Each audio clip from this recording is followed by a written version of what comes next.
Welcome to Titus Talk, ladies and gentlemen. Today is January the 6th. Nope. January the 15th, 2026. We're going to be talking about AEW. Remember when I talked about the Rascals being free agents? And I didn't want them to go to the AEW because they're going to be lost in the shuffle. AEW just announced that they're coming to AEW. They're going to be lost in the shuffle. Like every other tag team is going to be lost in the shuffle. The Rascals is heading to AEW. I was hoping WWE, but I think the reason for they didn't come to WWE is because they want to be a whole faction thing. And Wesley just got fired from WWE, so WWE is not going to rehire Wesley just to bring back the Rascals, Trey Miguel, Zachary Wentz, and Myron Reed because of Wesley. I think that's the reason, but I was hoping that they stayed a little more on TNA or they have the independent wrestling, but they're coming to AEW. It just said they're coming soon. We don't have the dates. We just know that they're coming soon.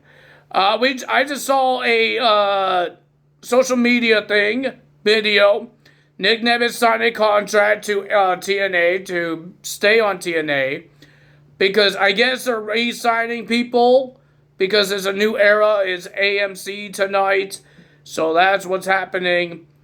They've been re-signing a lot of people lately, and getting rid of some people.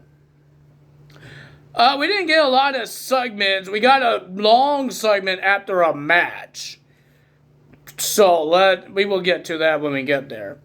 But the first match of the evening, we got Darby Allin versus Pac. This match needed to start because Pac was handshaking and propsing his teammates and telling them that he could do this on his own. So Darby Allin attacked Pac before the match. They fought in where the audience is. They fought outside the ring. They fought freaking Darby Allin smashed his body onto the steel steps after a belly to belly from Pac.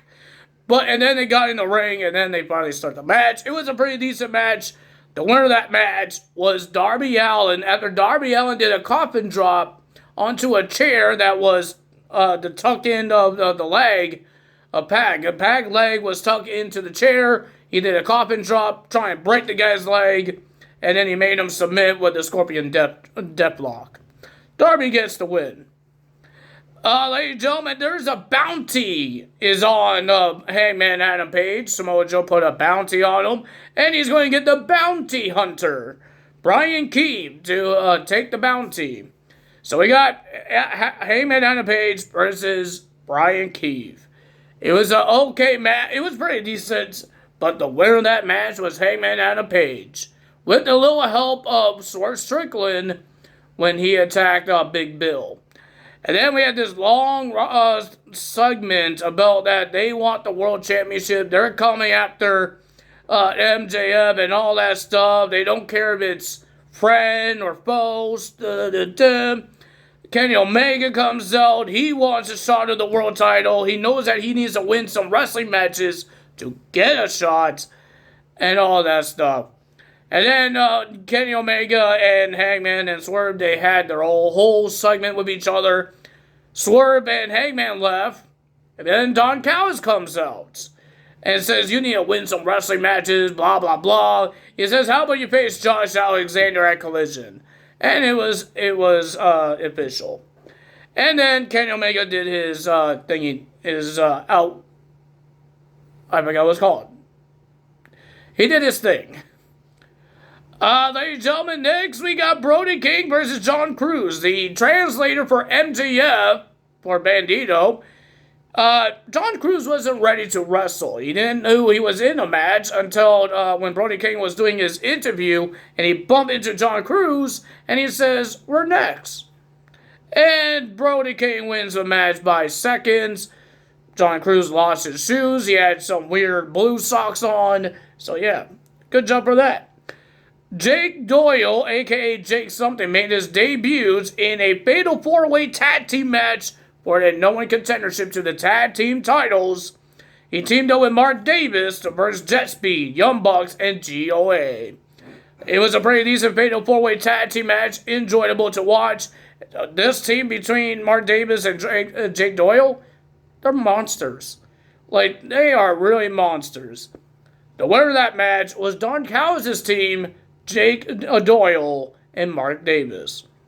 And then FTR comes out with Stokely in a wheelchair. And then FTR got in the ring. And then we had a brawl between these guys. Oh, man, there's a lot of brawls. We had Triangle of Madness teaming up with... Triangle of Madness is the trio of Tickla, Sky Blue, and Julia Hart to versus Chris Statlander and Babes of Wrath.